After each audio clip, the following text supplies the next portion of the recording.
Un feliz sábado de tarde, gracias a nuestro Señor que nos permite estar reunidos dos o más en su nombre para seguir el estudio. Esta es la parte 7b, enero 16 del 2021. Les invito a que nos coloquemos de rodillas para orar.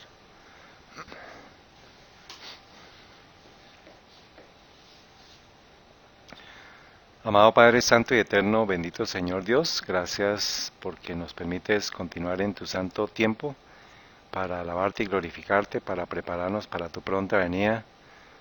Queremos ser el pueblo que está estudiando tu palabra, que está estudiando la profecía, que queremos ser instruidos, que queremos ser protegidos por tus santos ángeles. Perdona nuestras faltas, nuestros pecados, ayúdanos a tener una verdadera confianza en tu palabra, que nos permita finalmente tener victoria sobre el pecado. Ayúdanos en todo sentido en este tiempo de necesidad, de apremio, de confusión, de desasosiego para muchos, de enfermedades para otros. Te imploramos, conforme a tu voluntad, que bendigas los hogares aquí representados, a cada una de nuestras familias. Queremos verlas en el reino de los cielos. Y te imploramos en especial por la salud de las personas que están padeciendo algún tipo de necesidad física, a Isabel, a Luis, al padrastro de una hermana. Y gracias por tu misericordia y por tu bendición para ellos, para que tú les acompañes en las decisiones, a ellos y a los médicos que deban tomar decisiones conforme a tu voluntad. Ampáralos, protégelos, detén y desbarata cualquier plan del enemigo que no esté conforme a tu voluntad para ellos. Perdona sus pecados, perdona sus faltas, que puedan estar a paz contigo, y tú dispón todas las cosas para honra y gloria a tu nombre. Alabado seas, bendito seas, entregamos nuestro ser, permite que cada uno de nosotros también pueda tomar decisiones, porque no tenemos la vida asegurada y necesitamos tomar decisiones ya. En el bendito nombre de tu Hijo amado, nuestro Señor Jesús, y por la unción del Espíritu Santo, bendice este estudio, bendice a las personas que puedan escucharlo más adelante, ayúdalos a tomar una decisión para vida eterna, en especial a todos aquellos que estén saliendo de Babilonia. En el nombre tuyo, Señor Jesús, y por la unción del Espíritu Santo, oramos. Amén. Amén.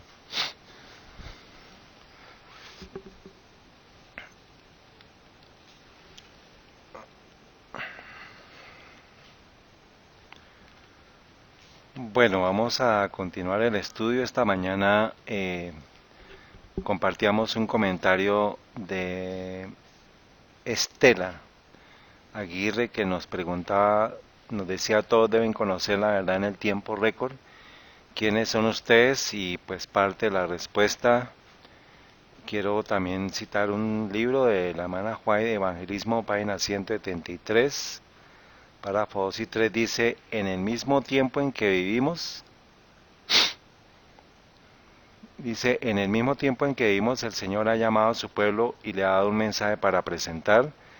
Lo ha llamado a exponer la maldad del hombre de pecado, que ha hecho de la ley del domingo un poder distintivo, que ha pensado cambiar los tiempos y la ley, y ha oprimido al pueblo de Dios, que se mantiene firme para honrarlo y guardar el único verdadero día de reposo, el sábado, de la creación, como santo para el Señor.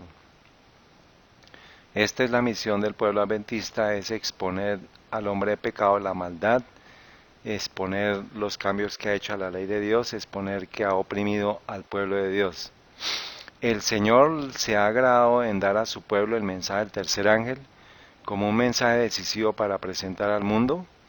Esto pues lo encontramos en Apocalipsis 14 del 8 en adelante, y también en Apocalipsis 18 versículos 1 al 4, que es la proclamación del fuerte pregón. Ya hemos profundizado en la serie de los mercaderes de la tierra, profundizamos sobre estos versículos, pero pues usted encuentra el mensaje del tercer ángel en Apocalipsis 14 del, ya confirmo, sí, del 9 hasta el 13. Entonces ese es el mensaje que se nos da a nosotros, al pueblo adventista. Juan contempla un pueblo distinto y separado del mundo que se rehúsa a adorar a la bestia, que es el sistema papal, o a su imagen. Vamos a estudiar más adelante la imagen porque la imagen aparece en Apocalipsis 13 del 11 en adelante, pero por ahora estamos estudiando básicamente Apocalipsis 13 del 1 al 10, que describe la bestia que sube al mar, que es el sistema papal. Juan contempla un pueblo distinto y separado del mundo que se rehúsa a adorar a la bestia y a su imagen, que tiene la señal de Dios, que guarda su sábado, el séptimo día, que ha de ser mantenido santo como un monumento conmemorativo del Dios viviente, el creador de los cielos y la tierra. De este pueblo escribe el apóstol: aquí están los que guardan los mandamientos de Dios, y ya entendemos más qué es la fe de Jesús, ¿no? Entonces es tarea para que podamos estudiarlo más. Entonces, para recordar lo que es la interpretación de la reforma sobre el anticristo, sobre la abominación de desolación, el cuerno pequeño, el hijo de pecado, Apocalipsis 13 de la primera bestia, del 1 al 10, Apocalipsis 17 habla de la gran ramera y Apocalipsis 17 habla de la gran Babilonia. Todos ellos han señalado al sistema papal y eso es lo que el protestantismo sabe, y por eso el protestantismo ha sido perseguido.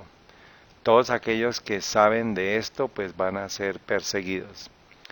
Y pues la gran controversia entre el bien y el mal pues siempre caracteriza a un pueblo que reconoce en las profecías bíblicas las señales, y por eso necesitamos recordar que estamos repasando Daniel 2, Daniel 7, Daniel 8 para identificar al cuerno pequeño, que es Roma religiosa, y eso es lo que no se puede borrar en la historia. O sea, lo que vamos a seguir estudiando es historia, no es interpretación nuestra, sino es historia y son argumentos históricos.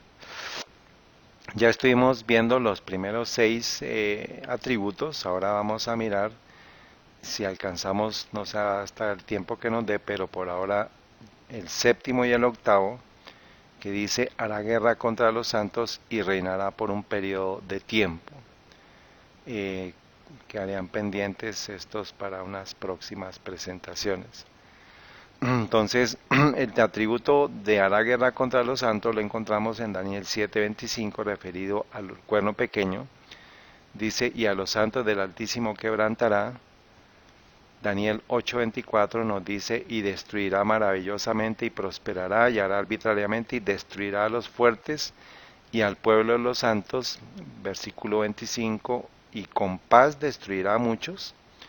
De Daniel 8, Apocalipsis 12:17, entonces el dragón se enfureció contra la mujer y se fue a hacer guerra contra el remanente de la simiente de ella, los cuales guardan los mandamientos de Dios y tienen el testimonio de Jesucristo. Ya estuvimos estudiando este versículo. Apocalipsis 13:2, la bestia que viera semejante a un leopardo, que es el sistema papal, sus pies eran como los de un oso, evocando el leopardo evoca ¿qué poder? A Grecia. Sus pies eran como los de oso, ¿a quién evoca? A Medo-Persia. La boca de león, ¿a quién? Y el dragón le dio su poder, su trono y su grande autoridad, y se le concedió hacer guerra contra los santos y vencerlos, y se le dio autoridad sobre toda tribu, lengua, pueblo y nación. Entonces, pues esos son los versículos junto con Mateo 24:9, que nos habla de que se iba a levantar un poder opresor después de la muerte de Cristo y después de la época apostólica, que iba a matar y a masacrar al pueblo de Dios. Versículo 9, entonces os entregarán para ser atribulados y os matarán, seréis aborrecidos de todas las naciones por causa de mi nombre, y entonces muchos se escandalizarán y se entregarán unos a otros, y unos a otros se aborrecerán. Eso fue lo que ha hecho el dragón a través del sistema romano pagano y luego el sistema romano papal para perseguir al pueblo de Dios. La gran controversia, página 38, la historia de la iglesia primitiva testigua que se cumplieron las palabras del Salvador. Los poderes de la tierra y del infierno se coligaron para atacar a Cristo en la persona de sus discípulos. El paganismo previó que de triunfar el Evangelio sus templos y sus altares serían derribados y reunió sus fuerzas para destruir al cristianismo. Encendióse el fuego de la persecución, los cristianos fueron despojados de sus posesiones, expulsados de sus hogares, muchos sellaron su testimonio con su sangre, nobles y esclavos, ricos, pobres, sabios e ignorantes, todos eran muertos sin misericordia. Estas persecuciones que empezaron bajo el imperio de Nerón, cerca del tiempo del martirio de Pablo, continuaron con mayor o menor furia por varios siglos.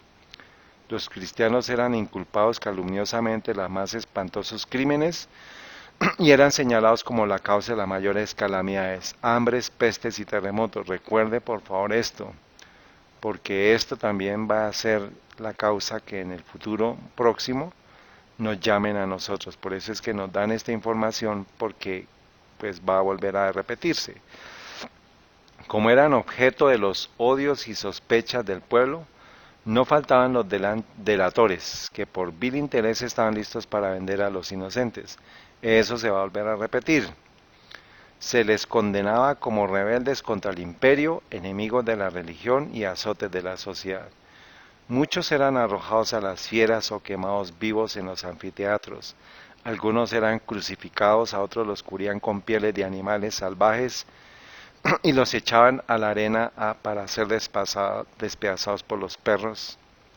Estos suplicios constituían a menudo la principal diversión de las fiestas populares. Grandes muchedumbres solían reunirse para gozar de semejantes espectáculos y saludaban la agonía de los moribundos con risotadas y aplausos.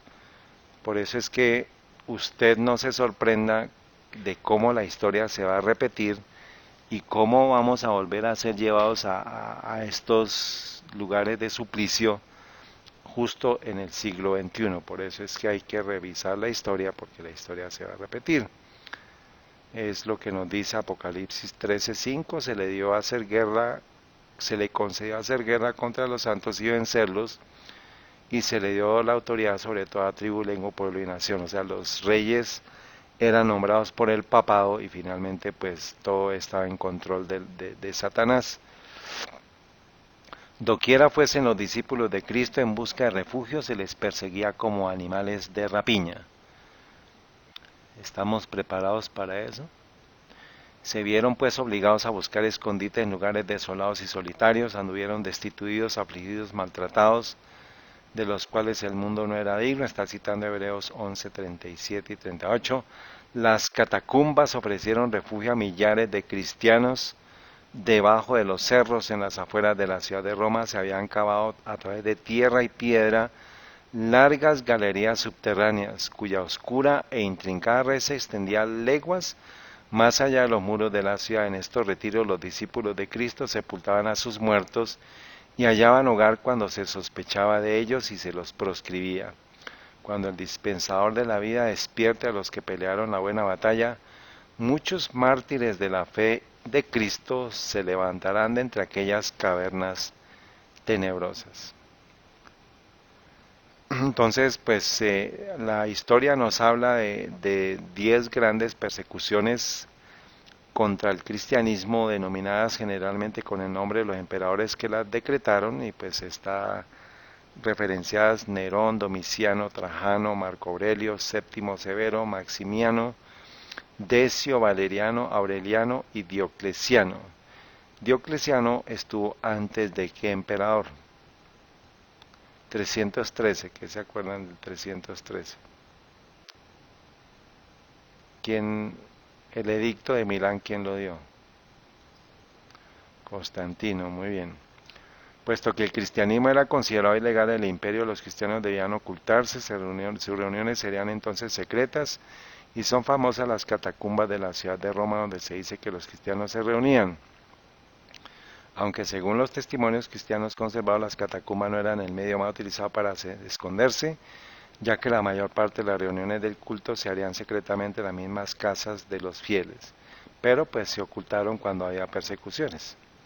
Primera persecución, Nerón, años 64 al 68, Nerón pues incendió la ciudad y culpó a los cristianos. Dice, esta es una de las razones que habría llevado a cristianos como Pedro a Pablo a la muerte en Roma, de lo que hablan escritores cristianos de los primeros siglos. Persecución de Domiciano, año 81 al 96. Ningún cristiano una vez traído ante un tribunal quede exento de castigo sin que renuncie a su religión. O sea, el tema era la religión, negar la religión y pues eh, denigrar de su líder, pues que es Cristo. Tercera, la persecución de Trajano, año 109 al 111. Usted puede encontrar esta información. Dice, el gobernador indicó que había ordenado la ejecución de varios cristianos. Si se retractan y adoran a nuestros dioses, deben ser liberados. Los que persistan, sin embargo, deben ser castigados. O sea, aquí están pues las evidencias. La persecución de Marco Aurelio, el 161 al 180. Saqueó las comunidades cristianas de Asia Menor fundadas por el apóstol Pablo. La persecución de León, que fue precedida por la violencia colectiva, incluyendo asaltos, robos, lapidaciones, provocó la aniquilación de la floreciente cristiandad en esta ciudad. Según se dijo, por ateísmo e inmoralidad, otros cristianos conocidos fueron torturados y martirizados. Entonces, pues esto es historia, pero todo esto se dio después de Cristo y bajo el Imperio Romano. La persecución de Séptimo Severo, otro emperador bajo quien los cristianos sufrieron terriblemente. Muchos mártires fueron quemados a diario, confinados o decapitados ante nuestros ojos. Séptimo Severo usó la persecución como pretexto para atribuir a los cristianos la peste y el hambre que asolaban el imperio. Por eso es que vamos a ver que en este tiempo se va a repetir la historia y nosotros vamos a ver cómo se nos va a culpar de todas las calamidades, de todas las atrocidades, y pues se nos va a culpar que nosotros somos los causantes de todo lo que está pasando en el mundo. La persecución de Máximo, año 235. La persecución de Decio, 250 al 251.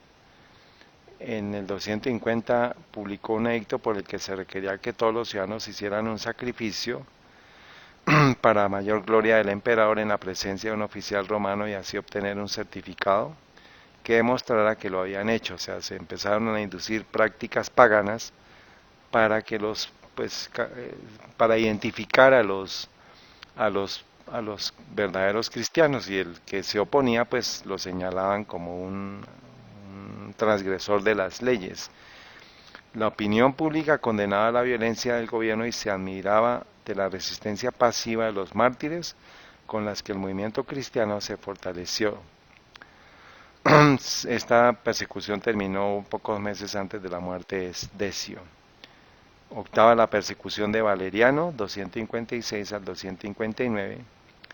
Bajo el reinado de Valeriano, que subió al trono en el 253, todos los clérigos cristianos fueron obligados a sacrificar a los dioses romanos. Senadores cristianos, caballeros y amas fueron también obligados a sacrificar bajo la pena de fuertes multas, reducción de rango y más tarde la muerte. Según una carta escrita por Dionisio, durante este tiempo hombres y mujeres, jóvenes, ancianos, doncellas, matronas, soldados, civiles de toda edad y raza, algunos por la flagelación y el fuego, otros por la espada, han conquistado en la lucha y ganado sus coronas. La persecución terminó con la captura de Valeriano por Persia. Su hijo sucesor Galiano revocó los edictos de su padre. Novena, persecución de Aureliano, 272 al 275. Él pues dice aquí demostró notable justicia y tolerancia sobre los cristianos, pero la propiedad pertenecía a aquellos que estaban en unión con los obispos de Italia y de la ciudad de Roma. Como este acto estaba basado en motivos políticos, no se puede interpretar como uno de amistad hacia los cristianos. Comenzó una persecución sistemática de los seguidores de Cristo. No se conoce la fecha exacta de la inauguración de esta política, pero pues está en este rango de edad. Décima, la persecución de Diocleciano, la gran persecución. La persecución de Diocleciano fue la más cruel de todas, pues este emperador quiso reformar el imperio en todos los aspectos y una parte esencial fue su política, era reforzar el culto imperial que era el paganismo. Fue instigado a ellos por los césares Maximiano y Galerio, hasta ciudades enteras cristianas fueron arrasadas. Fue tan larga esta persecución que fue llamada la era de los mártires, pero viene, está en esta época y pues ya llega Constantino, que si no puedes con tu enemigo, pues únete a él, y Constantino pues se hizo cristiano, pero pues empezó a dictar leyes que iban en contra de la libertad de conciencia y que alteró la ley de Dios desde esa época, desde el 121. Entonces pues fue el primer emperador cristiano, pero pues empezaron ya las persecuciones. Después hubo una persecución que fue ya la persecución de Juliano.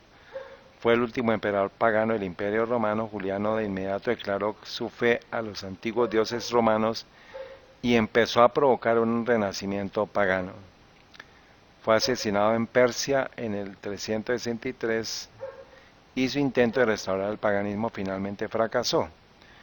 Entonces, pues, ¿se tuvo la guerra contra el pueblo de Dios? No, entonces ahí arranca eh, todo lo que fue el poder y el conocimiento y la maldad, la opresión, lo despiadado de Roma. Eso se transfiere a Roma pagana, a Roma papal. Y se inicia el tiempo de la Edad Media, del oscurantismo.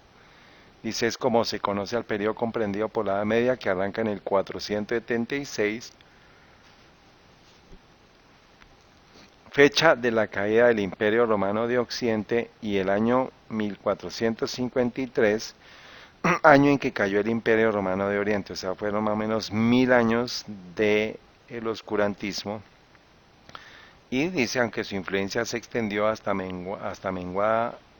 aunque menguada hasta el siglo XVIII, o sea que no terminó en 1453, sino llegó hasta el siglo XVIII, que es cuando aparece en escena ya el otro poder que es ahorita lo vamos a ver con relación a las fechas, el poder que iba a seguir a nivel de dominio mundial. El derecho a la libre expresión de las ideas fue coartado al punto tal que muchos que se atrevieron a ejercerlo terminaron condenados por los tribunales de la Inquisición. La historia se repetirá, aquellos que esbocen libertad de conciencia, pues volverán a ser perseguidos. Entonces, de Roma pagana a Roma papal, la iglesia en el desierto, dice, después de los eventos del 538, cuando Roma papal llegó a la supremacía, comenzó la persecución para el pueblo de Dios. El papado siempre ha sostenido que su tradición es de igual autoridad que las escrituras. Teniendo ojos como los de un hombre, el papado gritó, más poder, más poder. Ella inmediatamente dirigió su ira sobre los refugiados en Italia, quienes habían huido del oriente por el decreto de Justiniano, con el fin de encontrar seguridad bajo el gobierno tolerante del rey ostrogodo Teodorico. Estos se reunieron a los valdenses, quienes están convencidos que el papado era el cuerno pequeño de Daniel y el hombre de pecado de los escritos de Pablo. O sea, para que usted vea que después del 538, ya por el estudio de la Biblia, ya la gente podía identificar el cuerno pequeño y el hombre de pecado como el sistema papal. La Iglesia de Roma aceptó la política perseguidora de Justiniano, incluso mientras había aceptado el título exaltado que él había colocado sobre ella. Entonces a la verdadera iglesia le fueran dadas 2 alas de una gran águila para que ella pudiera huir, y comenzó entonces la era del oscurantismo. El resultado del sistema de iglesia y Estado fue una implacable e inexorable persecución. Eso es lo que nos dice la profecía, que se va a volver a repetir, no por Roma, sino por el protestantismo apóstata, pero pues bajo la autoridad, bajo la, bajo la, sí, bajo la autoridad de Roma, exhibiendo un poder mayor que el que hubieran ejercido los césares. El romanismo persiguió a la iglesia más y más hacia el desierto. Sin embargo, la aflicción y las pruebas causaron a la iglesia perseguida que viviera resplandeciendo más y más hasta que, por la providencia de la mano de Dios, su perseguidor recibió una herida como de muerte cuando concluyeron los 1260 años. O sea, este poder duró desde el 538 hasta 1798, que es la fecha que vamos a encontrar más adelante con relación a la profecía de Daniel de Apocalipsis sobre los 1260 años de dominio papal. En el siglo XIII se estableció la más terrible de las maquinaciones del papado, la Inquisición. El príncipe de las tinieblas obró de acuerdo con los jefes de la jerarquía papal. En sus concilios secretos, Satanás y sus ángeles gobernaron los espíritus de los hombres perversos, mientras que invisible acampaba sobre ellos un ángel de Dios, que llevaba apunte sus malvados decretos y escribía la historia de hechos por demás horrorosos para ser presentados a la vista de los hombres. Babilonia la Grande fue embriagada de la sangre de los santos. Los cuerpos mutilados de millones de mártires clamaban a Dios venganza contra aquel poder apóstata. El papado había llegado a ejercer su despotismo sobre el mundo. Reyes y emperadores acataban los decretos del pontífice romano. El destino de los hombres en este tiempo y para la eternidad parecía depender de su albedrío. Por centenares de años las doctrinas de Roma habían sido extensa e implícitamente recibidas, sus ritos cumplidos con reverencia y observadas sus fiestas por la generalidad. Su clero era colmado de honores y sostenido con liberalidad. Nunca desde entonces ha alcanzado Roma tan grande dignidad, magnificencia ni poder. Entonces, el Tribunal del Santo Oficio y la Inquisición Española, creado en 1480 por los reyes católicos Fernando II de Aragón y de Isabel I de Castilla, la intención era mantener católica ortodoxia en sus reinos y sustituir la Inquisición medieval que se encontraba bajo el control papal. Esta regulación de la fe de los recién convertidos se intensificó después de los reales decretos emitidos en 1492. ¿Ustedes saben qué pasó en 1492 aquí? ¿O cerquita acá?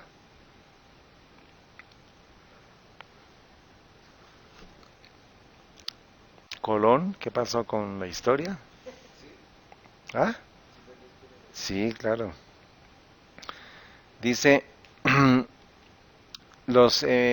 intensificó los reales decretos emitidos en 1492 y 1501, pedidos judíos y musulmanes a convertirse o irse. Varios motivos han sido propuestos por monarca a la decisión del fondo de la Inquisición, como el aumento de la autoridad política. Entonces esto es el sello del tribunal en España, y pues dice no se abolió definitivamente hasta 1843, o sea de 1480 a 1843, más o menos da 354 años, durante el reinado de Isabel II, a pesar de que había dejado de funcionar eficazmente en algún momento anterior después de una larga decadencia. Pero pues imagínense ustedes la cantidad de muertos que cruzaron a través de todo ese periodo durante la Inquisición española. ¿Qué sucedió unos años antes de 1834, que fue cuando no se abolió definitivamente, pero algo sucedió? ¿Qué sucedió? ¿Qué la detuvo por un tiempo? Hay un libro que se llama La historia de la Inquisición, escrita por Juan Antonio Llorente. Él era un erudito político y eclesiástico apóstata español, uno de los principales historiadores antiguos de la Inquisición. Él trabajó con la Inquisición, dice, en 1813 y 1818 publicó la obra por la que es fundamentalmente conocido, que es la historia crítica de la Inquisición española en 4 volúmenes, para la cual se había documentado rigurosamente durante su época en el tribunal. O sea, él escribió la obra, pero él obtuvo acceso a todos los anales, a todos los escritos, a todos los registros de la Inquisición. Y pues este es el libro, yo se los había mostrado a ustedes hace un buen rato, pero pues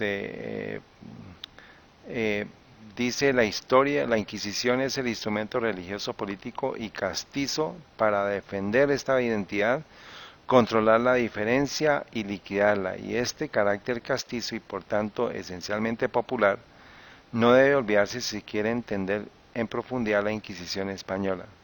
Entonces, pues les dejo para que ustedes, por favor, pues en su tarea, dice, utilizaría, aquí más adelantico, eh, el poder represivo que se atribuye al Estado que utilizaría esta institución eclesiástica como un instrumento de gobierno, lo que es verdad también hoy en la Iglesia Católica Romana, cuyo poder primaría sobre el de los reyes, o bien en ambos poderes en mutuo acuerdo, o sea, que hizo la amalgama con los estados para imponer sus normas. La Inquisición es ciertamente una institución que encarna el poder represivo, pero no de la Iglesia y del Estado, o de ambos a la vez, sino ese Estado-Iglesia o Iglesia-Estado. O sea, cuando haya una unión de Iglesia y Estado, viene la persecución y eso es lo que nos dice la profecía. Entonces, esto es la historia que vivió el pueblo europeo bajo la Inquisición y especialmente este libro está orientado a la Inquisición en España. Eh, Les dejo para que lean también aquí. Y comienza la historia, ¿no? Comienza a describir el siglo cuarto en el tiempo de Constantino, la época segunda desde el siglo cuarto hasta el siglo ocho. Pueden por favor pues lean todo lo que es el tema de la Inquisición. Aquí dice el inquisidor medieval había desarrollado una habilidad especial para averiguar si una determinada proposición o un determinado comportamiento era herético o tenían algún sabor de herejía. O sea, cualquier cosa que fuera sospechoso ya era una señal para los inquisidores, para como los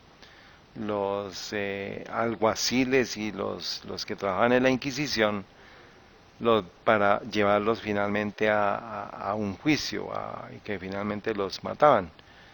Entonces, ellos sabían quiénes eran y pues ahorita nosotros cómo podemos ser reconocidos, por ejemplo, con la alimentación, con el vestido, con las normas, con todo eso lo van a reconocer ellos. Entonces, la época segunda desde el siglo cuarto hasta el siglo octavo, y pues lo que hacían era pues que conducían a los herejes, pues que son los que piensan diferente. Época tercera desde el siglo ocho hasta el pontificado de Gregorio octavo, pues ahí sigue describiendo todo lo que es la Inquisición. En ese periodo, época cuarta, desde el pontificado de Gregorio octavo hasta el Inocencio tercero, el establecimiento de la Inquisición en el siglo XIII, estado de las opiniones canónicas del pontificado Inocencio tercero, está toda la historia para que usted se documente y sepa que esto no es invención, esto está pues escrito en la historia. Principios de la Inquisición en Francia, eh, propagación del Santo Oficio en Italia por el Papa Honorio III, Inquisición Antigua Española. Entonces, pues eso lo hicieron los reyes para suprimir a todos los que hablaran diferente, los que pensaran diferente. El gobierno de la Inquisición Antigua, crímenes de que conocía, estos fueron registros de él, que son reales, o sea, este es un compendio de toda la historia, es la historia más completa sobre la Inquisición, porque la hizo un inquisidor, él hacía parte de la Inquisición. Dice aquí el tribunal de la Inquisición delegada, siendo como era eclesiástico, no podía por su naturaleza imponer otras penas que las espirituales de excomunión, suspensión, degradación de posición e irregularidades para las personas y entrecho y cesación de oficios divinos a los pueblos, pero las leyes de los emperadores cristianos del siglo IV y los siguientes, las opiniones introducidas en el octavo posteriores, el trastorno general de ideas canónicas, todo esto era parte de lo que hacían ellos para poder ellos no podían imponer la pena civil, pero usaban a los reyes para que los reyes hicieran esa labor. Por eso es que pues allá lo que nos contaron de Fernando y de Isabel, los que le dieron plata a Colón, todo eso pues es una mentira. Y pues parte de ellos no eran lo buenos que eran, sino pues a nosotros nos enseñaron eso. Pero Isabel segunda fue la que estableció la Inquisición allá en España. Y pues a matar a cantidad de gente. Sigue siendo de la Inquisición moderna en España.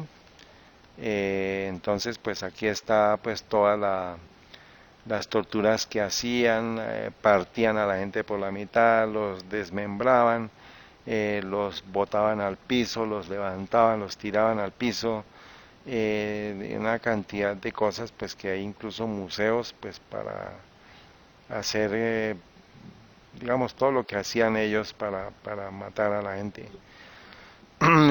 Torturas de la Inquisición, polea y quemado de los pies, etcétera. Y pues para 1572 se da una persecución que se llamó la matanza o masacre de San Bartolomé, y pues se extendió durante los meses siguientes por toda Francia y hubo un derramamiento de sangre terrible. Millares de protestantes que dormían tranquilos en sus casas confiando en la palabra que les había dado el rey, asegurándoles su protección, fueron arrastrados a la calle sin previo aviso y asesinados a sangre fría. O sea, esto es lo que está haciendo el sistema papal para perseguir al pueblo de Dios. Perecieron en ellas 70.000 personas de la flor y nata de la nación. Cuando la noticia de la matanza llegó a Roma, el regocijo del clero no tuvo límites. Se acuñó una medalla para conmemorar la matanza y aún puede verse en el Vaticano 3 frescos de Vasari representando la agresión contra el almirante al rey en el concilio maquinando la matanza y la matanza misma. Ahorita vamos a ver los frescos, pero pues esta es la representación de la matanza según François Dubois, museo, esta es doña Catalina de Medici, vestida de negro, la mañana de la matanza a las puertas de la catedral del Louvre. Eh, Señora, se hizo el complot, pero finalmente pues eso fue orquestado por Roma. Pero pues hubo la matanza y pues salieron ellos de su misa, pero pues es lo despiadado del ser humano, ¿no? Esto es la masacre de San Bartolomé por François Dubois. Al igual que los turcos habían sucumbido en Lepanto, los protestantes habían sucumbido en Francia, entonces Gregorio XIII ordenó un jubileo para celebrar ambos eventos, el ángel exterminador golpeando violentamente a los hugonotes con su espada. Esto supuestamente pues es la medalla, el ángel supuestamente el arcángel matando a los hugonotes, pero pues vemos que la medalla finalmente lo que representa es que pues la gente, ellos quieren hacer creer que es Miguel matando a Satanás, pero finalmente pues fue el catolicismo matando a los hugonotes, que fue el pueblo que era protestante allá en Francia, en París. La masacre del día de San Bartolomé, el asesinato de Gaspar de Coligny y Giorgio Vasari. Este fue, pues, era como, creo que era, no sé, era uno de los este es el fresco que aparece allá en el Vaticano. Y esta es la muerte de Vasari aquí. Y esto lo hizo la muerte de Gaspar de Coligny. Y el autor pues es Giorgio Vasari. Entonces, pues la historia pasa de Roma pagana a Roma papal hasta nuestros días y pues eso es lo que nos dice Apocalipsis 17:6 y vi a la mujer embriagada de la sangre de los santos y de la sangre de los mártires de Jesús y cuando la vi quedé maravillado con gran asombro.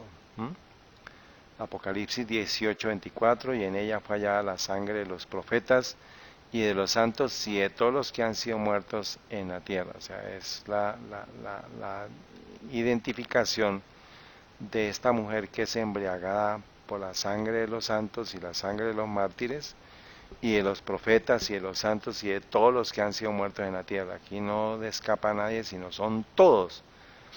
De una u otra forma sabemos que Satanás está usando diferentes poderes, usó a Babilonia, Medo-Persia, Grecia, Roma pagana, ahora usa a Roma papal. Dice: al consolidar los elementos heterogéneos y anárquicos que sucedieron a la caída del Imperio Romano, infundiendo en la cristiandad la concepción de un vínculo de unidad que es superior a las divisiones de la nacionalidad y de un lazo moral que es superior a la fuerza, al suavizar la esclavitud en servidumbre y preparar el camino para la emancipación final del trabajo, el catolicismo sentó las bases de la civilización moderna. Ella, porque es la mujer embriagada que de la sangre de los mártires, ella misma, la más admirable de todas las organizaciones, se formó bajo su influencia una vasta red de organizaciones políticas, municipales y sociales que proporcionaban una gran cantidad de materiales de casi todas las estructuras modernas. A partir de ese momento, el catolicismo, apuntando hacia una inmovilidad imposible, se convirtió en el principio de la retrogresión.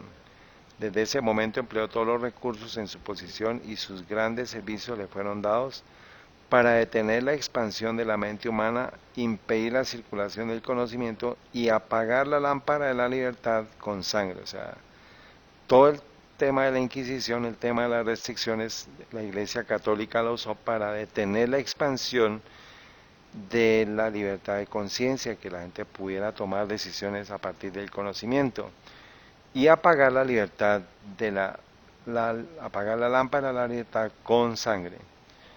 Fue en el siglo XII que se cambió, que este cambio se manifestó, y en el comienzo del siguiente siglo el sistema de coerción fue madurado. En el 1208 Inocencio III estableció la Inquisición. En el 1209 de Montfort comenzó la masacre de los albigenses. En el 1215 el Cuarto Concilio Letrano ordenó a todos los gobernantes, como quisieran ser estimados como fieles, jurar públicamente que trabajarían arduamente y en toda la extensión de su poder para exterminar de sus dominios a todos los que fueron calificados como herejes por la Iglesia. El Cuarto Concilio Letrano es estimado como ecuménico en la Iglesia romana y ejerció una influencia muy grande en este asunto porque fue el primer concilio que primero definió la doctrina de la transubstanciación, o sea, que Cristo se hace realidad en la hostia. Entonces, pues es básicamente todo lo que han hecho. Durante muchos siglos, casi toda Europa durante muchos siglos fue inundada de sangre.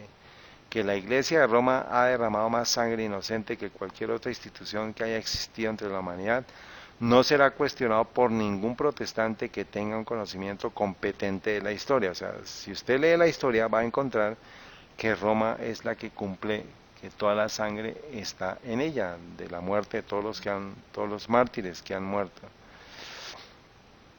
Los registros en efecto de muchas de sus persecuciones son ahora tan graves que es imposible formar una concepción completa de la multitud de sus víctimas, y es absolutamente cierto que ningún poder de imaginación puede realizar adecuadamente los sufrimientos de estos. Llorente, que tenía libre acceso a los archivos de la Inquisición, que fue el libro que ustedes vieron, nos asegura que solo por ese tribunal se quemaron más de 30.000 personas y más de 290.000 fueron condenados a penas menos severas que la muerte. Pero son millones de personas, millones de cristianos siempre, sí. Llorente, Historia de la Inquisición, que es el libro que le acabo de colocar, dice: Llorente, habiendo sido el mismo secretario en la Inquisición y teniendo durante la ocupación por los franceses el acceso a todos los papeles secretos del tribunal, siempre será la más alta autoridad en cualquier tema de Inquisición. Es ese libro que ustedes acaban de ver, y ese libro es real. Entonces aquí es quemada Latimer y Ridley en Oxford, está tomado de la historia del romanismo. Los grandes mártires, Wycliffe, Hus, Cranmer, Ridley, Tyndale, Bradford, Roger, Hooper, Latimer y Jerónimo. ¿Se acuerdan que Jerónimo y Hus pues estaban en el mismo tiempo. ¿Mm? Este es el monumento a los hugonotes en Franschhoek, Sudáfrica, y está dedicado a las influencias culturales que los hugonotes han traído a la colonia del Cabo y en última instancia a todo el sur de África. Después de la inmigración durante los siglos XVII y XVIII, los tres arcos simbolizan la Santísima Trinidad, lo que dicen ellos, Padre, Hijo y Espíritu Santo. Y se personifica a la libertad religiosa con una Biblia en su mano. Vamos a mirar aquí el detalle. Este es el libro en la mano y una cadena rota en la otra. Esta es la cadena rota. Ella está despojándose de su manto de opresión y su posición en la cima del mundo muestra su libertad espiritual. La flor de lis en su túnica representa un noble espíritu y carácter. Entonces ella está manifestando o expresando la libertad de la mujer de la iglesia que huyó al desierto. Por eso es que pues tenemos que recordar lo que pasó en la Biblia y las cadenas rotas. Señora, cuando ya se liberaron, digamos, como fue como ya el punto de que ya no hubo más persecuciones o se empezaron a aflojar, hicieron esa escultura. Entonces, ¿el carácter de este poder ha cambiado? Dice, la Iglesia Católica respeta la conciencia y la libertad, no obstante, cuando se enfrentan a la herejía, ella no se contenta con la persecución. Los argumentos de un orden intelectual y moral parecen a ella insuficientes. Ella recurre a la fuerza, a los castigos corporales, a la tortura. Ella crea los tribunales como la Inquisición. Ella llama a las leyes del Estado para ayudarla. Si es necesario, ella alienta una cruzada o una guerra religiosa. Todas las guerras, todas las cruzadas ha sido con el objeto de perseguir al pueblo de Dios finalmente. Y finalmente son guerras, por ejemplo, la Primera Guerra, la Segunda Guerra. Todas las guerras anteriores han tenido una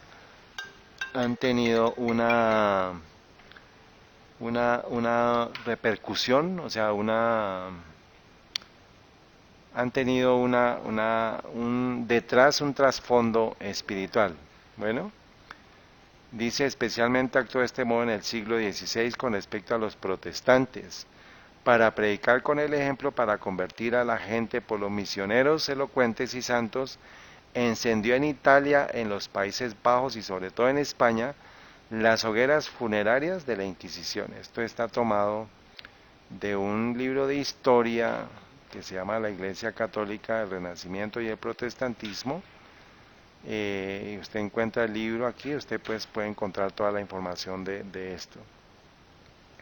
La Congregación para la Doctrina de la Fe, la Sagrada Congregación para la Doctrina de la Fe, Sagrada Congregación de la Romana y Universal Inquisición, o Sagrada Congregación del Santo Oficio, es un órgano colegiado del Vaticano cuya función custodiar la correcta doctrina católica en la Iglesia está definida según el artículo 48 de la Constitución Apostólica sobre la Curia Romana Pastor Bunus, promulgada por Juan Pablo II el 28 de junio de 1988. Esto no es del siglo III ni del siglo IV, sino es del siglo XX. Esta congregación es la sucesora de la antigua Sagrada Congregación de la Romana y Universal Inquisición. Entonces, lo único que hicieron fue cambiarle de nombre. Pero pues sigue, esta es la sede de la Congregación Roma en el año 2013. Aquí pues la información está que el sumo pontífice Francisco, que fue en el 2013 que tomó posesión, siendo el primer papa jesuita, pero los jesuitas fueron los que tomaron la Inquisición después de los dominicos y después de los franciscanos. Esto pues es el símbolo de Roma, el símbolo del sistema papal. Dice la Congregación para la Doctrina y la Fe fueron idealmente llamadas Sagrada Congregación de la Romana y Universal Inquisición. Y el fin es promover y tutelar la doctrina de la fe y la moral de todo el mundo católico, pero finalmente pues va a ser perseguido no solamente para los católicos que se despierten a esto, sino a todos los que vayan en contra de la Iglesia Católica y de los principios que se van a dar en la crisis de la marca de la bestia. Entonces, la congregación, en conformidad con su razón de ser, promueve colegialmente encuentros e iniciativas para difundir la sólida doctrina y defender aquellos puntos de la tradición cristiana católica que parecen estar en peligro como consecuencia de las doctrinas nuevas no aceptables, o sea, de las doctrinas protestantes. Cuando los obispos vienen a Roma para realizar su visita, cada 5 años pasan por la Congregación para la Doctrina de la Fe y también por otros dicasterios de la Curia Romana para intercambiar información y preocupaciones recíprocas. O sea, es tan importante, sigue siendo la Inquisición o la doctrina, la Congregación para la Doctrina de la Fe, que pues depende, todo sacerdote debe pasar por allá para que reciba su adoctrinamiento, para que la sólida doctrina de la Iglesia Católica se sostenga. Y esto es a pleno luz del siglo XX. ¿No? Entonces, esto es lo que nos dice de que iba a perseguir el atributo séptimo, de que iba a perseguir al pueblo de Dios. Lo ha hecho todas las cenizas del Imperio Romano, las persecuciones que se dieron, se transfieren a la Iglesia Católica. Por eso usted no debe esperar nada bueno de la Iglesia Católica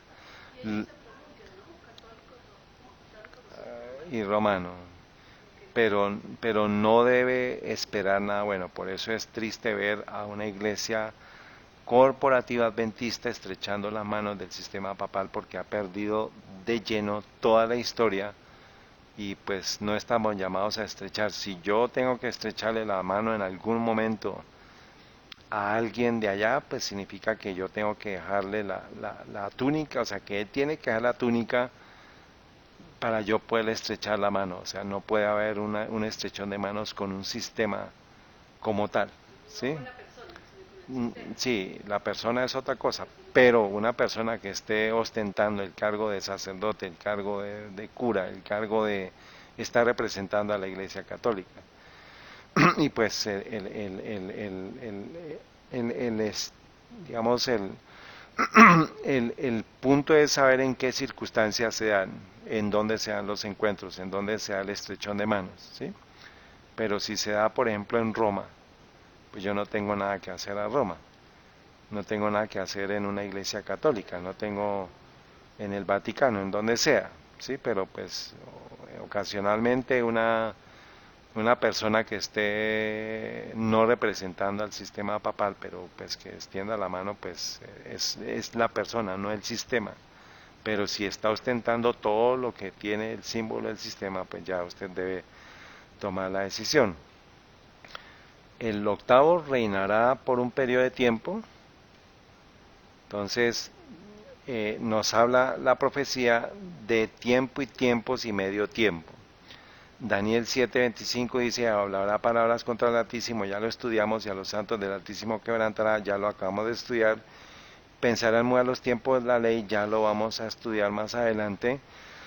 Y entregados serán en su mano hasta tiempo y tiempos y medio tiempo. Entonces, en su Biblia, por favor, allá en Daniel 7:25, por favor tome la referencia, porque equivale a ese mismo tiempo que se da en Daniel 12:7.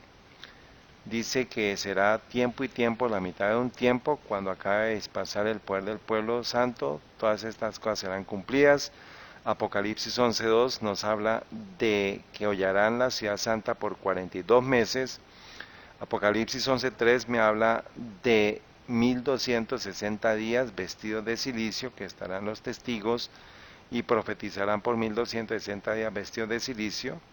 Apocalipsis 12:6 dice: y la mujer huyó al desierto, donde tiene lugar preparado por Dios para que allí la sustente 1260 días. O sea, todos estos periodos, un tiempo, 2 tiempos y la mitad de un tiempo, tiempo, tiempos y la mitad de un tiempo, los 42 meses, los 1260 días, es el tiempo de absolutismo papal. Entonces, tome la referencia: Daniel 7:25, Daniel 12:7, Apocalipsis 11:2, Apocalipsis 11:3, Apocalipsis 12:6, Apocalipsis 12:14, y le fueron dadas a la mujer para que la presencia de la mujer volase al desierto, en su lugar donde es sustentada por un tiempo y tiempos y la mitad de un tiempo también vuelve a repetir lo que dice Daniel. Apocalipsis 13:5, a la bestia se le dio una boca que hablaba palabras arrogantes y blasfemias, ya sabemos que es el sistema papal.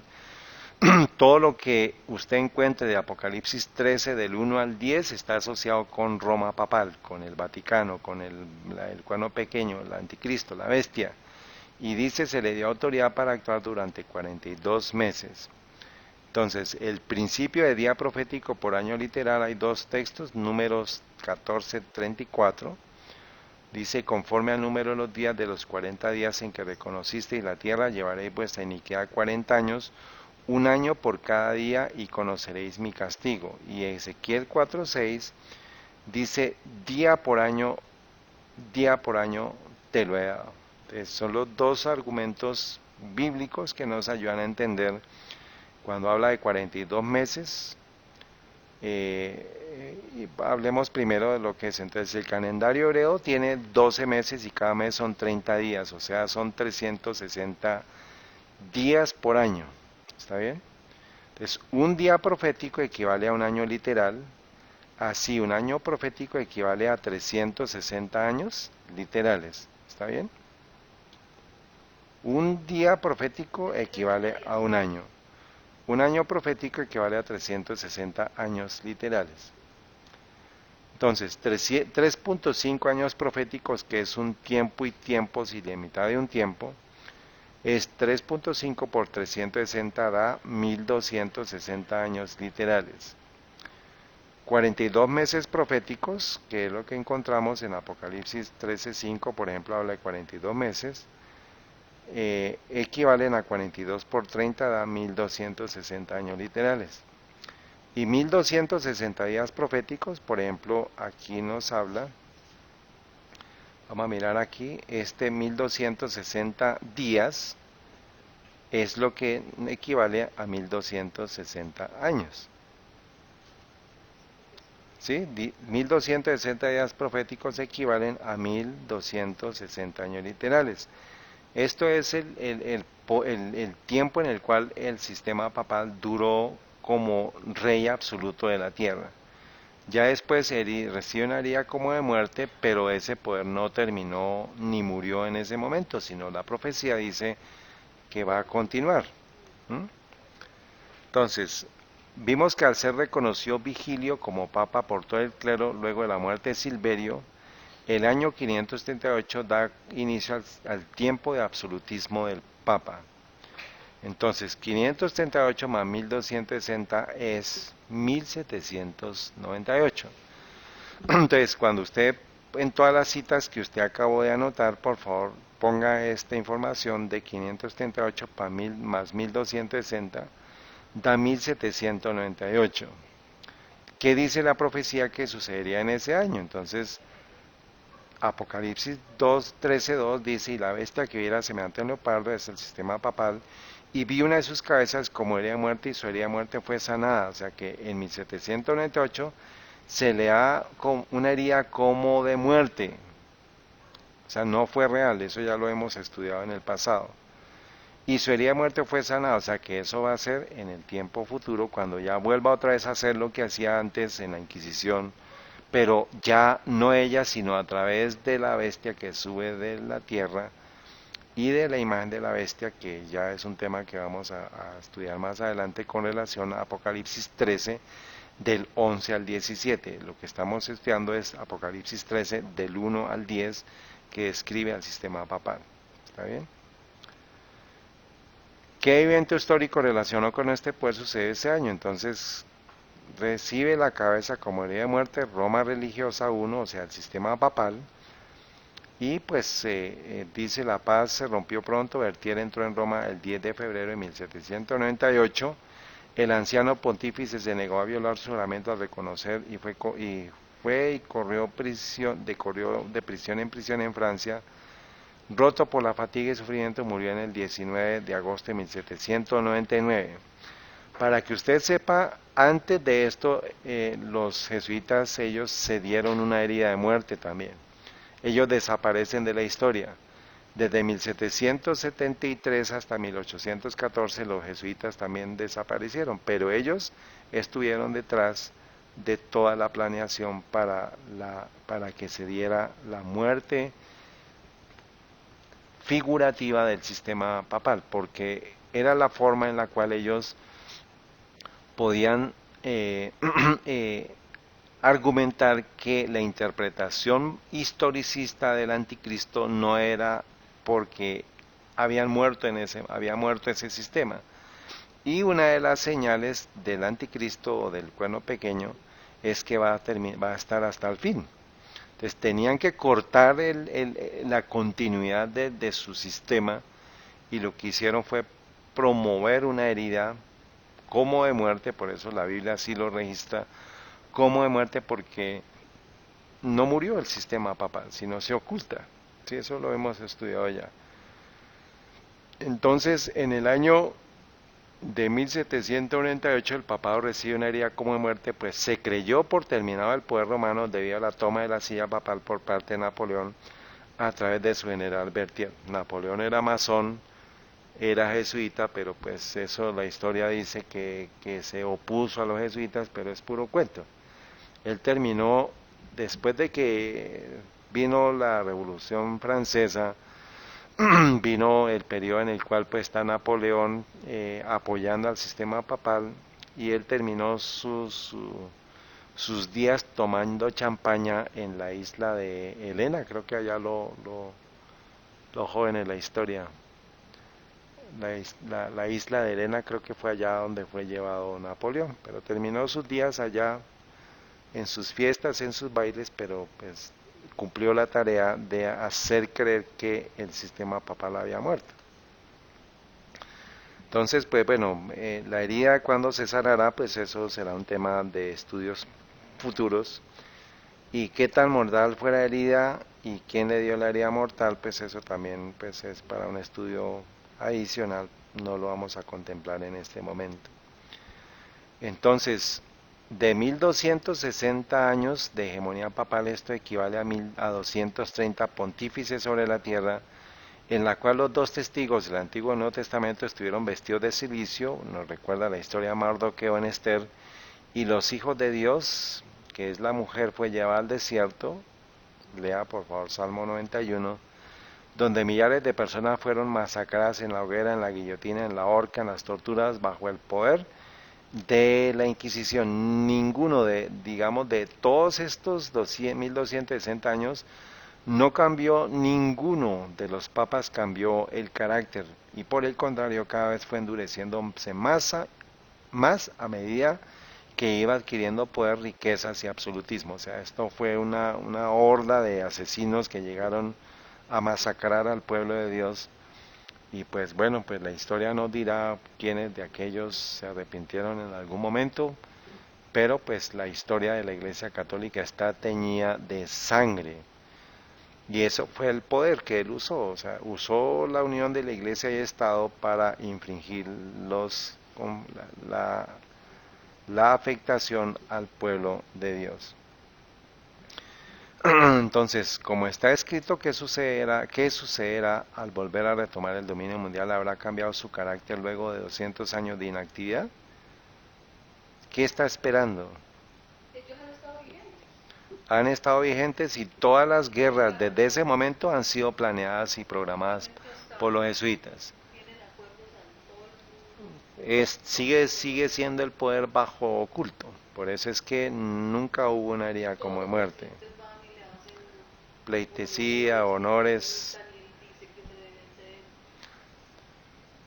¿Este sistema ostenta un poder mundial?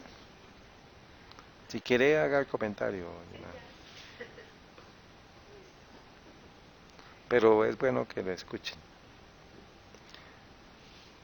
Bueno, ¿este sistema ostenta un poder mundial? Claro. Claro. ¿Mm? ¿Ha cambiado? Pues solamente está esperando de nuevo tener. Aquí está la toma y la posesión del sistema papal de Francisco. Allá está lleno de gente, era una expectativa que había esa noche. Esta es la toma vista desde atrás. Aquí él está viendo hacia allá, y ahora esta toma es hacia allá donde él está aquí en esta plaza. Y está lleno de gente, y pues como dice la Biblia, pues era parte de esto. Entonces, el libro que tenemos que repartir, que es el libro que le va a ayudar a las personas a entender la historia, dice: la palabra de Dios ha dado advertencia respecto a tan inminente peligro. Descuide estos avisos y el mundo protestante sabrá cuáles son los verdaderos propósitos de Roma, pero ya será tarde para salir de la trampa. Roma está aumentando sigilosamente su poder.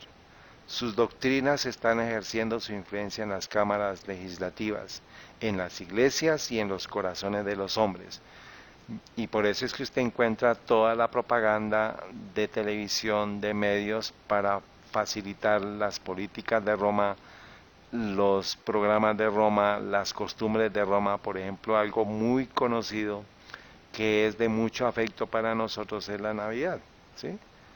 Eso pega, eso llama y como yo les decía en la presentación anterior, tiene tanto poder este sistema que crea la Navidad, y en esta Navidad pasada se la quitó a todo el mundo. No hubo reuniones o hubo muy pocas reuniones, la gente quedó como desconcertada, pero ese es el poder que sostenta todavía Roma. Ya está levantando sus soberbios e imponentes edificios en cuyos secretos recintos reanudará sus antiguas persecuciones.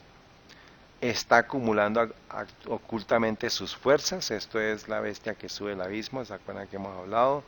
Y sin despertar sospechas para alcanzar sus propios fines y parar el golpe en su debido tiempo.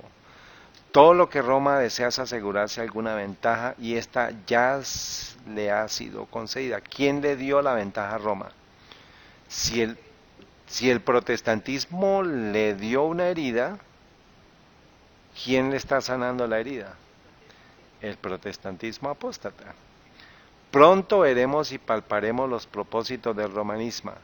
Cualquiera que crea u obedezca la palabra de Dios incurrirá en oprobio y persecución. Ahí es parte de lo que esta mañana decíamos.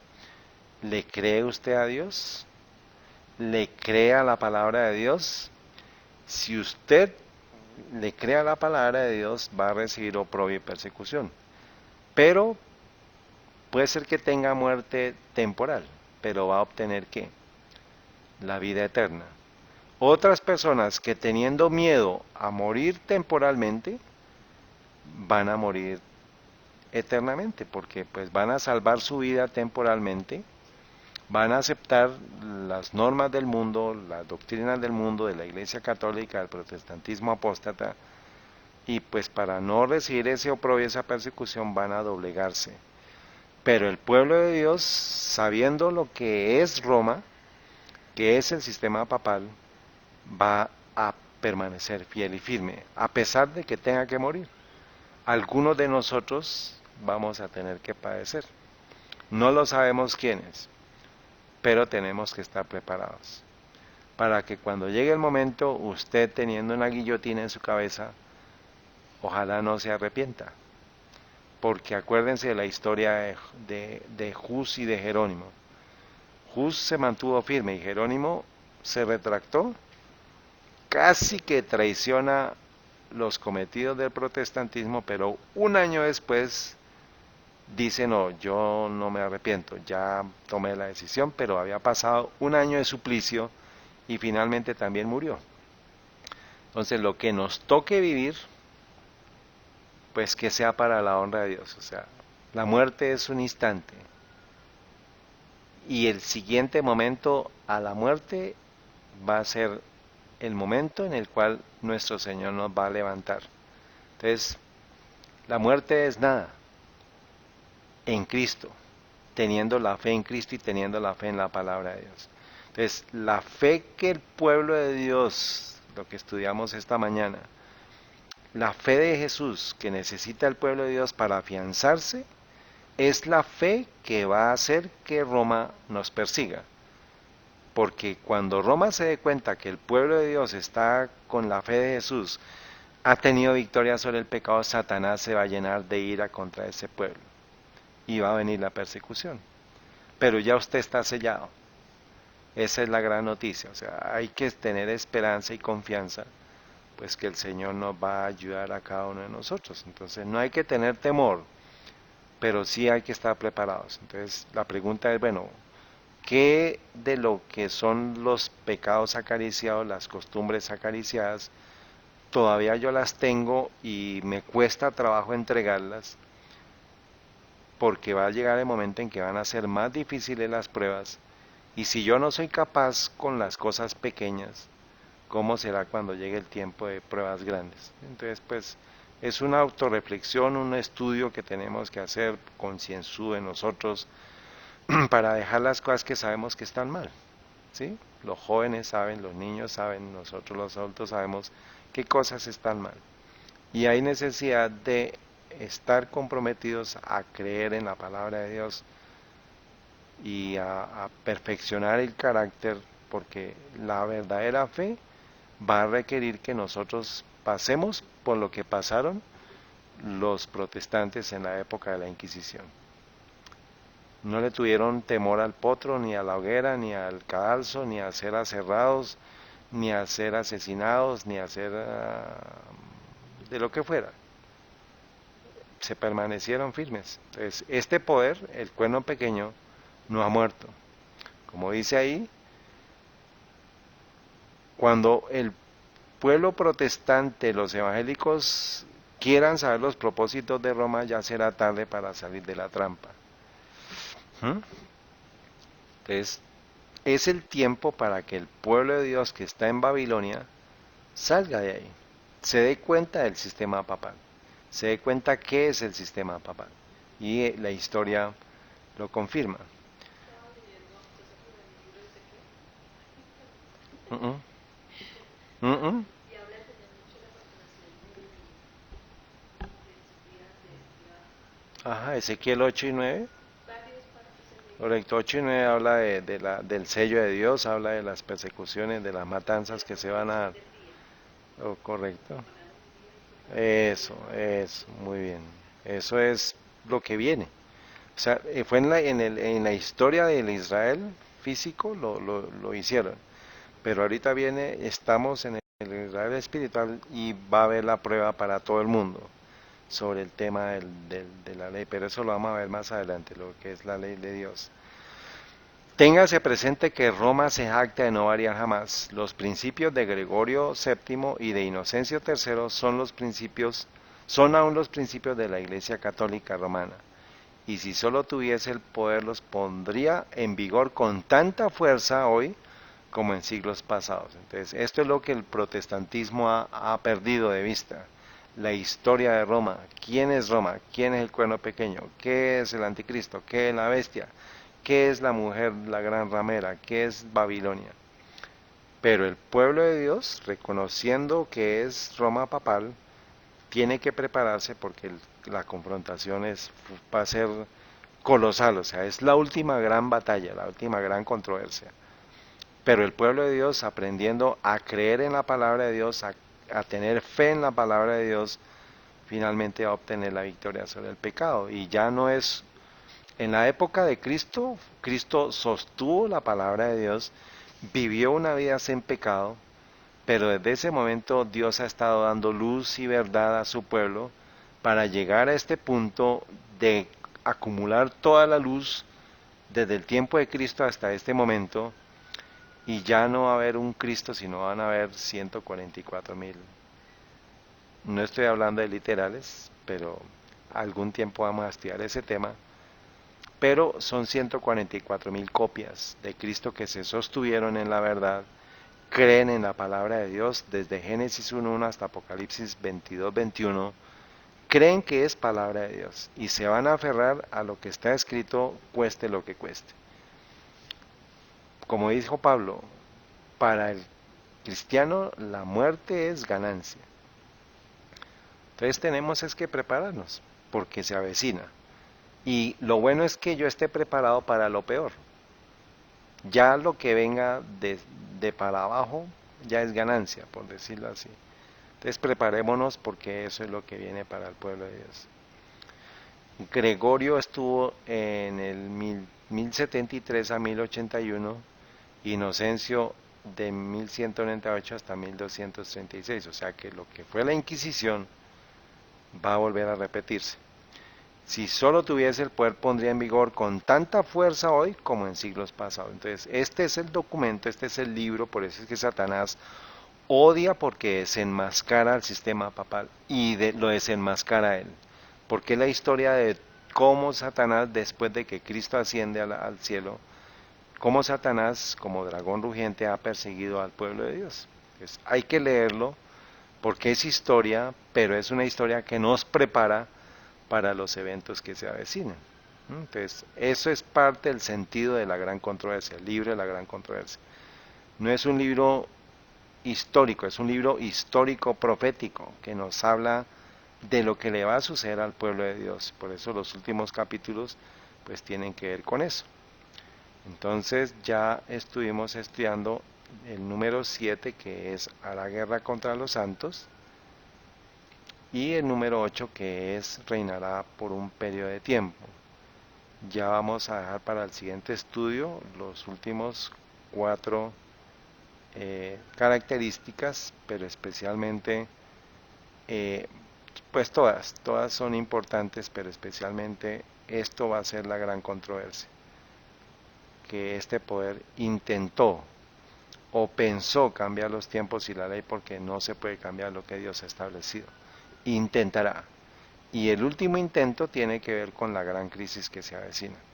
Y Estados Unidos está en su papel profético, está alineado con lo que va a suceder. Por eso es que tenemos que estar muy vigilantes de todo lo que pase con el tema de la presidencia, porque ya están dándose los eventos en los cuales vamos a ver a Estados Unidos levantándose como la bestia que sube de la tierra, que tenía cuernos como de cordero, pero va a hablar finalmente como dragón.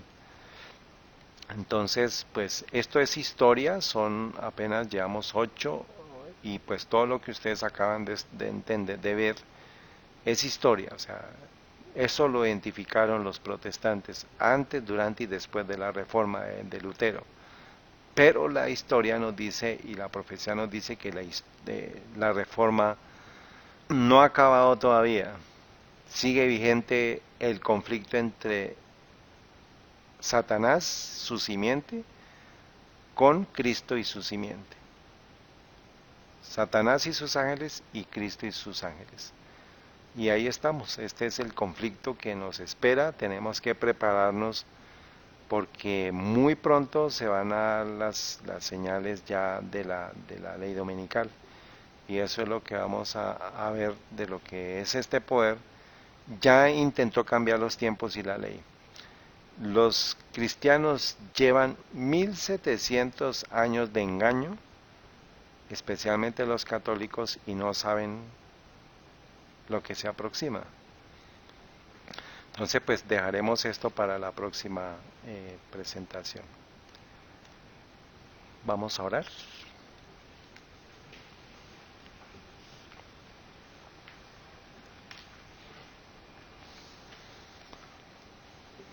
Bendito Padre Santo y Eterno, Creador del cielo y de la tierra, alabado seas, bendito seas, glorificado sea tu nombre. Gracias te damos por la oportunidad que nos das de aprovechar este tiempo de tu santo sábado para honrarte y glorificarte. Gracias por los hogares que nos permitas tocar, alcanzar con estos mensajes, especialmente a todo el pueblo católico que está queriendo salir de Babilonia, que está queriendo conocer la verdad. Tú permitas que puedan encontrar la luz en el camino para salir de la oscuridad. Ayúdalos a tomar una decisión para honra y gloria de tu nombre. Y bendícenos a nosotros, fortalécenos para poderlos ayudar, acompañar en su proceso, en el transcurrir hacia la luz admirable de tu Hijo amado, nuestro Señor Jesús. Gracias por tu amor, tu misericordia, gracias porque nos permite reunirnos en paz, en libertad, hasta este momento, y permite que podamos seguir reuniéndonos hasta que tú dispongas, y prepáranos para salir de las ciudades. Ayúdanos a tomar las decisiones adecuadas conforme a tu voluntad, que nuestra decisión de salir sea un tema de oración, Ayúdanos a ser sensibles a tus señales para poder escuchar el momento, el tiempo, el lugar, con quién y todo lo necesario para salir de las ciudades. En el nombre de nuestro amado Señor Jesús, te suplicamos que nos salves, que nos perdones, que nos ayudes a tener una victoria sobre el pecado verdadera. Ayúdanos a podernos entregar a la lucha, Señor, de la fe verdadera, y que podamos ayudar a que otros se sostengan a partir de la fe que tú nos has dado, porque como está escrito, el justo por la fe vivirá. Alabado seas, bendito seas, gracias por este tiempo maravilloso. Bendícenos a nosotros y acompáñanos al salir a nuestros hogares. En el nombre de nuestro amado Señor Jesús y por la unción del Espíritu Santo oramos. Amén.